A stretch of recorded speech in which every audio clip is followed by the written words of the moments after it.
여호와께 감사하라, 그런 제목으로 말씀을 전합니다. 우리 옆에 계신 분들 축복하며 인사하겠습니다. 이렇게 인사합니다. 여호와께 감사합시다. 세상에서 가장 아름다운 말이 사랑이라는 단어라면 가장 따뜻한 단어는 감사라고 이렇게 말하죠. 우리 교회도 지금 감사 챌린지, 아까 영상에도 나왔습니다마는 감사 챌린지 한 달을 월드비전과 함께 시작한 지 한 주가 이미 지났습니다. 다들 열심히 적극적으로 하고 계신 줄 믿습니다. 모든 성도들 또 가정, 우리 자녀들이 감사 챌린지에 참여해서 놀라운 변화가 있기를 간절히 바라고요. 어떤 분이 이런 이야기합니다. 성경의 가르침을 간단히 요약하면 사랑하고 감사하라, 이렇게 요약할 수 있다고 그렇게 이야기했습니다. 사랑하고 감사하라, 이렇게 성경이 가르친다, 그런 말이거든요. 우리는 지금 불안하고 스트레스 많은 그런 세상을 지금 살고 있습니다. 그러다 보니까 이 감사라는 단어를 잊어버리고 사는 거죠. 자식이 부모에게 감사하지 않고, 또 학생이 스승에게 감사하지도 않고, 또 노동자가 고용주에게 감사하지 않으며, 또 국민이 정부에 감사하지도 않고, 무엇보다도 성도가 창조주 하나님께 감사하지 않는 그런 안타까운 시대를 지나가고 있다라는 것이죠. 어떤 시대 또는 한 사회나 가정의 이 건강의 척도, 건강하냐 그렇지 못하느냐라고 하는 것은 얼마나 감사하느냐라고 하는 소위 그 감사지수, GQ라고 그러죠. Gratitude Quotient, GQ로 알 수 있다라고 말합니다. 그러니까 건강한 사람, 믿음이 좋은 사람의 특징은 감사하는. 그래서 우리 그리스도인들을 감사하는 사람들, 이렇게도 말하는 것이죠.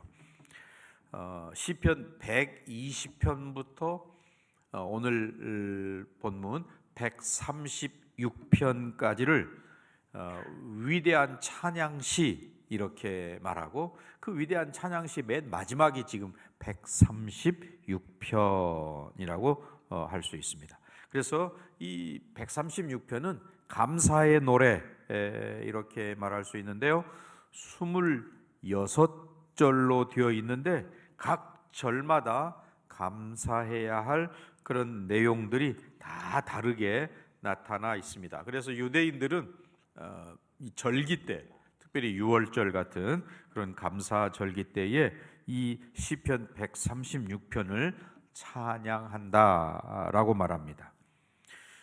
그래서 이 136편은 그냥 뭐 다른 설명 없이 읽기만 해도 은혜가 넘치고, 또 우리 마음에 성령의 감동이 있는 그런 시라고 이야기할 수 있습니다.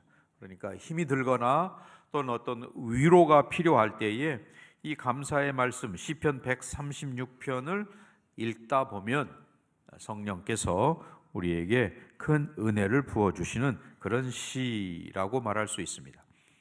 그래서 여기 136편은 이스라엘 백성이 체험한 하나님을 보여주는 그런 시라고 할 수 있습니다.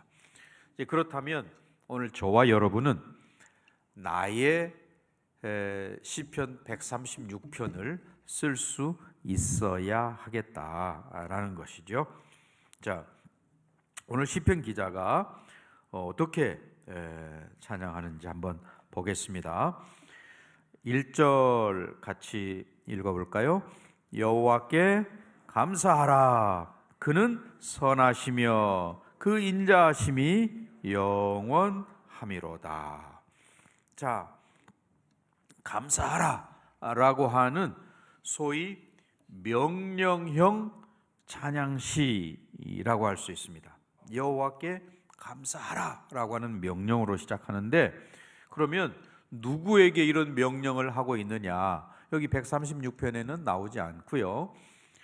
이 136편과 쌍둥이 시편이라고 할 수 있는 135편 1절을 보면 나와 있습니다. 1절, 135편 1절 같이 읽습니다. 할렐루야, 여호와의 이름을 찬송하라. 여호와의 종들아 찬양하라. 자, 누구에게 명령합니까? 여호와의 종들, 우리 믿는 사람, 저와 여러분이라고 할 수 있습니다. 하나님께서 우리에게 베푸신 은혜, 그래서 내가 받은 은혜에 우리가 물론 감사해야죠. 그런데 오늘 이 시편 저자는 그런 받은 바 은혜보다도 하나님의 선하심과 인자하심이 영원하기 때문에 감사해야 된다라고 말합니다. 다른 말로 하면 하나님의 하나님 되심 때문에 감사하라라고 명령하고 있습니다. 뭘 받아서가 아니고 그 이전에 하나님 자체로 감사해라라고 말하는 거죠. 다니엘이 그가 기도하면 사자굴에 던져진다. 물론 다니엘을 겨냥해서 그런 법을 만들었죠.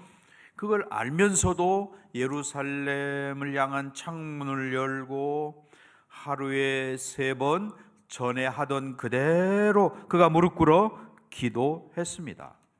그것은 그의 감사가 하나님 앞에 드려지는, 즉 하나님과 연결된 것이기 때문에 쉬지 않고 그렇게 할 수 있었던 거죠. 바울과 실라가 빌립보 감옥에서 기도하고 찬송할 수 있었던 것도 하나님의 그 하나님 되심, 하나님의 일하심을 믿었기 때문에 그렇게 할 수 있었던 것이죠. 하나님은 1절에 보니까 선하시며 인자하심이 영원하신 분이시다. 그래서 우리에게, 나에게 좋은 것을 주시는 하나님, 그런 하나님이 있죠. 저와 여러분이 하나님의 하나님 되심을 인해서 특별히 이번 한 주간 동안 감사하고 기도할 수 있는 그런 한 주간이 되시기를 바랍니다. 자, 2절로 내려가서 봅니다. 신들 중에 뛰어난 하나님께 감사하라. 그 인자하심이 영원함이로다 라고 말합니다. 다른 신들과는 비교할 수 없는 신들 중에 신이신 하나님께 감사해라 라고 이야기하는 것이죠.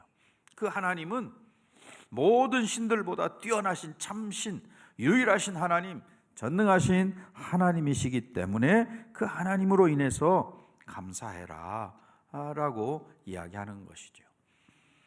또 3절도 볼까요? 주들 중에 뛰어난 주께 감사하라. 그 인자하심이 영원함이로다. 여기 주들이라고 되어 있어요. 영어 성경에는 로드라는 말에 복수를 붙여서 로드라고 말하는데, 인간들 중에 권력을 가지고 있는 사람들이라는 말이죠. 세상의 왕들이라고 말할 수 있을 것입니다. 그 권력자들이라고 하는 그런 사람들 중에 만왕의 왕이신 분이라는 거죠. 세상의 왕들, 애굽의 바로 하면 그 당시에 세계를 통치하는 그런 자였습니다. 모세가 가서 이야기할 때에 꿈쩍도 하지 않고 그 10번째 재앙을 맞고서야, 자기 아들이 죽고 나는 그런 재앙을 맞고서야 마지못해서 이스라엘 백성들을 내보냈던 그 자신도 결국 홍해 바다에 빠져 죽고 말았죠. 또는 느부갓네살 왕, 세계를 지배하는 제국의 왕이었습니다. 그가 모든 것을 할 수 있다고 생각되고 자아도취가 된 그런 사람이었는데 그도 70년 동안 정신 착란으로 인해서 짐승같이 살았던 그런 사람이었습니다. 하나님의 손이 그에게 닿을 때에 그런 현상이 나타나게 되었죠. 우리 1절, 2절, 3절에서 하나님의 성호, 거룩한 이름을 볼 수 있게 됩니다. 1절은 뭐라고 되어 있습니까? 여호와라는 이름이죠. 자기 백성과 특별한 관계를 맺으시는 전능하신 하나님, 혹은 야훼 이렇게도 발음하기도 하고요. 그 여호와 하나님, 또 2절에서는 신들 중에 신이신 하나님, 3절에서는 주들 중에 주이신 하나님, 그 하나님으로 인해서 감사해라 라고 말합니다. 자, 4절도 보면 뭐라고 되어 있습니까? 홀로 큰 기이한 일들을 행하시는 이에게 감사하라. 그 인자하심이 영원함이로다. 여기 큰 기이한 일들이라고 하는 것은 하나님의 창조 사역, 말씀으로 천지 만물을 창조하신 창조 사역과 그리고 그 창조한 것들을 주관하시고 섭리하시고 통치하시는 하나님의 일하심, 그리고 맨 마지막에 인류와 온 세상을 심판하시는 심판주, 이런 모든 것들이 큰 기이한 일들이라고 말씀드릴 수 있습니다. 하나님께서는 혼자서 누구와 상의함이 없이 홀로 이런 큰 일들을, 창조 사역과 섭리와 주관과 다스림과 통치와 심판과 이런 일들을 하시는 분이시다 라고 하는 것 때문에 감사해야 한다. 우리의 감사와 얼마나 다른가, 나의 감사와 얼마나 차원이 다른가 라고 하는 것을 보여주고 있습니다. 이번 한 주간 동안 저와 여러분은 다른 어떤 것보다 하나님을 묵상하고 하나님의 일하심과 하나님의 하나님 되심을 인해서 더 감사하는 그런 한 주간이 되시기를 바랍니다. 또 5절 같이 읽어볼까요? 지혜로 하늘을 지으신 이에게 감사하라. 그 인자하심이 영원함이로다. 하나님의 지혜로 하늘을 지으신 그 일을 찬양해라. 하나님께서 세상을 창조하실 때 하나님의 모든 지혜, 통찰력과 또 모든 실력과 지혜를 발휘해서 그렇게 만드셨다. 네.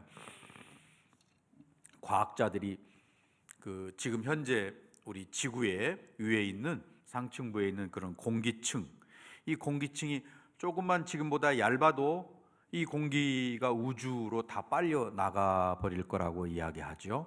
또는 지금보다 조금 더 두꺼우면 우리 인간들이 그 무게를 견디지 못할 것이라고 그렇게 이야기합니다. 근데 하나님께서 적당하게 공기를 두시고 하늘을 두르셔서 그것들이 우리가 존재하기에 적당하도록 만드셨다라고 하는 것이, 만약에 비가 내릴 때 그 빗줄기가 한 우박만한 그런 빗줄기가 계속 쉬지 않고 내린다면 어떨까요? 우리가 혹시 맞아 죽지는 않을까 모르겠어요, 그 비에. 그런데 그렇게 하지 아니하시고 가는 물방울이 이렇게 쏟아지도록 하신 그런 하나님의 세밀하심, 이런 것들을 우리가 감사하는 것이죠. 바람이 불어서 우리 안에 있는 이런 못된 미세먼지라든지 나쁜 공기라든지 이런 것들을 다 쓸어가는 그런 현상을 보면서도 감사한다라는 거고요. 또 6절에 보면 뭐라고 되어 있습니까? 땅을 물 위에 펴신 이에게 감사하라. 그 인자하심이 영원함이로다. 땅을 물 위에 펴신 이라고 되어 있습니다. 무슨 말이냐면 바다와 육지를 만드신 것에 감사해라 라고 하는 말이거든요. 네. 우주에 수많은 별들이 있는데 그 별들 가운데 오직 지구만 물과 또 육지로 되어 있다라고 하는 사실. 우리 가까이 있는 뭐 달이든지 화성의 사진이든지 이런 걸 보면 물이 없다는 것을 우리가 알 수 있잖아요. 그런데 하나님께서 이 지구에 물을 두시고 그것도 물을 한 곳에 모으셔서 육지와 바다가 구별되게 하신, 그래서 바다에서는 물고기들이 살고 또 그 바닷물이 넘치지 못하도록 경계를 정하시고, 물론 과학적으로 설명한 무슨 만유인력 법칙이라든지 이런 것들로 설명이 되겠죠. 아무튼 하나님께서 그렇게 물과 바다와 육지로 우리 지구를 이렇게 두신 그 일에 대해서도 감사한다라고 하는 것이고요. 또 7절 읽어봅시다. 큰 빛들을 지으신 이에게 감사하라. 그 인자하심이, 빛들, 큰 빛들, 여기는 해와 달과 별과라고 하는 거죠. 그래서 8절에서는 해를, 9절에서는 달과 별을 이야기하고 있습니다. 해가 낮을 주관하고 또 달과 별이 밤을 주관하게 하셨다라는 것이죠. 해 때문에 모든 짐승들과 식물들과 이런 것들이 생명을 유지할 수 있게 된 것, 감사한 일이죠. 또 밤에 달과 별이 있는 거 얼마나 감사한 일인가라고 하는 것입니다. 오늘 시편 기자는 그렇게 자연 만물을 바라보면서도 하나님께 감사하고 있다. 우리의 감사와 얼마나 다른가라는 것이죠. 사람들은 과거에 비해서 훨씬 더 모든 것들이 풍족한 그런 세상을 살고 있으면서도 행복하지 못하다고 이야기합니다. 왜? 나에게 돈이 없기 때문에, 또는 사람들이 나를 알아주지 않기 때문에 불행하다고 이렇게 이야기하는 세상 가운데 살고 있습니다. 그러나 오늘 시편 기자는 하나님의 하나님 되심과 천지 만물을 지으신 그 하나님의 신묘막측한 솜씨로 인해서 감사하고 있다라고 하는 것이죠. 오늘 저와 여러분도 오늘 시편 기자처럼 이렇게 자연 만물 또는 하나님의 하나님 되심을 인해서 감사하는 그런 안목, 시선이 있기를 간절히 축원합니다. 요즘 뉴스나 인터넷에 보면 우리 대한민국이 세계에서 자살률이 1위다.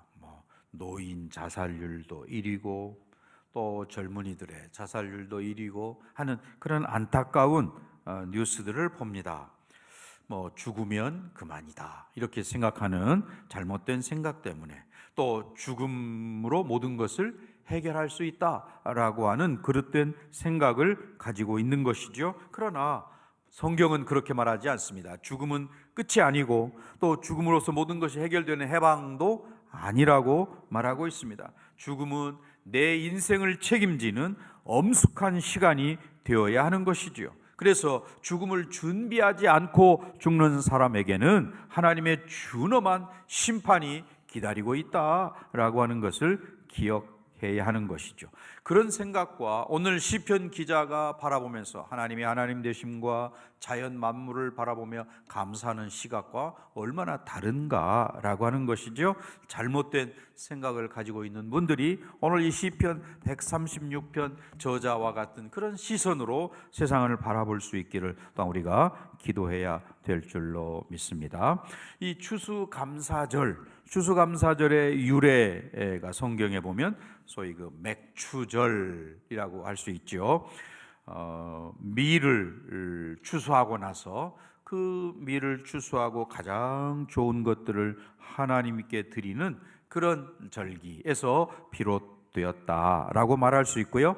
또 실제로 우리나라에 유래된 추수감사절 역사적으로 보면 물론 11월 저희는 셋째 주를 추수감사절로 전통적으로 이렇게 지키고 있습니다만은 11월 첫 주에 추수감사절을 지키는 그런 데도 있고, 또 어떤 데는 추석과 같은 시기에 추수감사절을 지키는 그런 교단들도 있습니다. 아무튼 이 추수감사절의 역사적인 배경은 청교도들, 영국의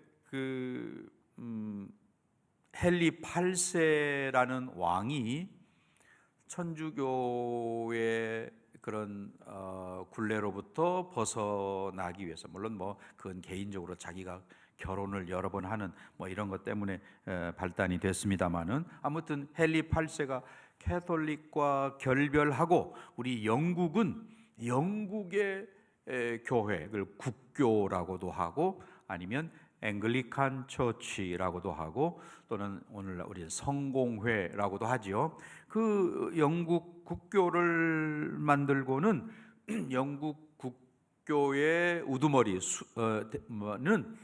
영국 왕이다라고 하는 소위 그 수장령을 발표하죠. 그리고는 이제 국교를 따르지 않는 사람들을 박해하고 죽이고 하는 그런 일들이 있게 되었습니다. 그 뒤를 이어서 뭐 제임스 1세라든지 찰스 1세라든지 다 마찬가지죠. 이런 사람들이 계속 박해를 하니까 많은 사람들이 신앙의 자유를 찾아서 그 미국 신대륙으로 건너가게 되었습니다. 원래 1620년 8월 5일에 배 두 척, 스피드웰이라고 하는 배와 메이플라워라고 하는 두 배가 이제 1620년 8월 5일에 미국을 향해서 플리머스 항에서 출발을 했습니다.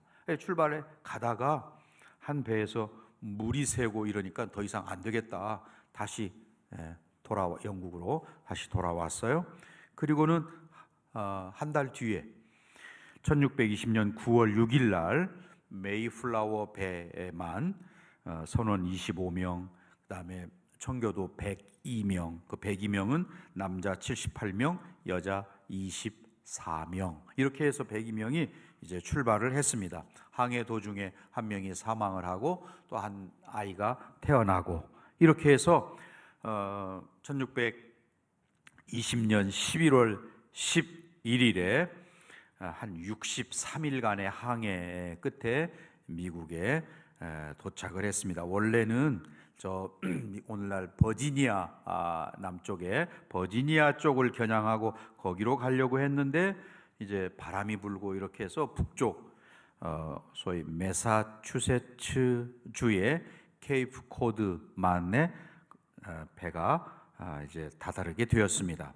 그래서 5일 동안 그 주변을 샅샅이 답사를 하고 11월 16일 날 플리머스 항에 이제 정착을 했는데요. 토요일 날 거기에 도착을 해가지고 바로 내리지 않고 주의를 배 안에서 지키고, 그들이 이제 내려서 겨울을 11월에 도착을 했으니까 11월 11일에 도착을 했으니까 추운 겨울을 지나고 그 중에 절반 가량이 추운 겨울을 지나면서 죽게 되었습니다. 그래서 남은 사람이 50명, 102명이 출발했는데 50명이 남고, 이제 그들이 다음에 따뜻한 봄이 되니까 씨를 뿌리고 또 가을에 추수를 하고 하나님 앞에 눈물로 그들이 감사하면서 예배를 드리게 된 거지요. 시편 126편 6절의 말씀, 울며 씨를 뿌리러 나가는 자는 반드시 기쁨으로 그 곡식단을 가지고 돌아오리로다 라고 하는 이 말씀대로 그렇게 그들이 추수를 하고 하나님 앞에 감사 예배를 드린 것, 이것이 이제 추수감사절의 기원이 된 것이지요. 그러면서 그들은 이렇게 기도합니다. 우리는 대서양을 건너와 여러 친구들을 잃었습니다. 그러나 하나님은 우리에게 기대했던 것보다 더 많은 것을 주셨습니다. 하나님의 은혜에 감사하며 하나님께 첫 열매를 드리나이다. 이렇게 기도했다고 합니다. 그래서 그들이 이제 첫 감사 예배를 주일날 드리고 그 다음 날에는 칠면조 요리와 감자, 옥수수 요리 이런 것들을 만들어서 거기 있는 사람들끼리 서로 나누어 먹고, 그 다음에 세 번째 날에는 그 자기들을 도와주었던 인디언 추장과 또 인디언 사람들을 초대해서 같이 음식을 나누고 했다는 거지요. 그때 그 함께 왔던 인디언들이 칠면조 구운 요리와 또 호박 파이와 이런 것들을 가져왔기 때문에 계속해서 지금도 그 칠면조 고기를 먹고 또 호박 파이를 만들어서 먹는다라고 해요. 이 청교도들이 그곳에 정착을 하면서 통나무로 제일 먼저 교회를 지었고, 그 다음에 두 번째로 학교를 짓고, 그리고 세 번째로 이제 자기들이 살 집을 지었다. 그것이 청교도들의 정신이 되는 거죠. 자, 이제 결론의 말씀을 맺고자 합니다. 오늘 우리는 시편 저자의 그 시선, 하나님의 하나님 되심을 감사하고 또 하나님께서 천지 만물을 지으시고 그것을 운영해 가시는 신묘막측한 하나님의 일하심을 인해서 감사했다라고 하는 것입니다. 그런데 우리는 과연 어떤 감사를 하고 있는가? 뭔가 내 손에 쥐어지는 것이, 잡히는 것이 있어야 감사하고, 또 뭔가 이루고 성취한 것이 있을 때만이 감사하는 우리들은 아닌가? 오늘 시편 저자는 그런 것과 차원이 다른 하나님의 하나님 되심과 하나님의 일하심을 감사했다면, 오늘 우리도 날 구원하신 하나님, 날 붙잡고 계시고 일하시는 그 하나님께 먼저 감사할 수 있는 저와 여러분이 되실 수 있기를 간절히 축원합니다.